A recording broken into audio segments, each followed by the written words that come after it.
جیسی کرنی ویسی بننی، اور ہمارے لیڈر نے تو کبھی بھی آئین سے تجاوز نہیں کیا، کبھی قوانین کو اپنے ہاتھ میں نہیں لیا. تو وہ تو خود اتھارٹی یوز کرتا تھا کہ میں نواز شریف کے ساتھ یہ کر دوں گا، میں فلان کے ساتھ یہ کر دوں گا. ہمارے اوپر منشیات کے کیسز بناتا رہا، ہمارے اوپر مختلف اداروں کو مس یوز کرتا رہا. تو اب اس کی باری ہے، اس کے اوپر چوری کا الزام ہے.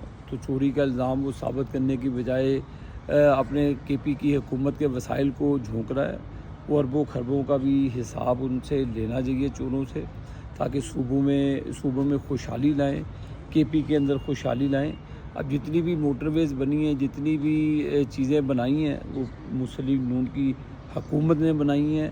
نواز شریف کی سڑکوں پہ سفر بھی کرتے ہیں. تو میرا خیال ہے کہ اب صوبے کے حالات، ابھی انہوں نے کوہاٹ اور ادھر 2-3 جلسے ہوئے ہیں، انہوں نے اپنی اوقات دیکھ لی ہے. تو انشاءاللہ مزید وہ لوگوں ان کا چہرہ بے نقاب ہوگا عوام کے سامنے. تو انشاءاللہ تعالیٰ جو ہماری کارکردگی ہے صوبہ پنجاب اور پاکستان میں، تو لوگ اس سے متاثر بھی ہیں، پہلے بھی متاثر تھے، اب بھی متاثر ہیں.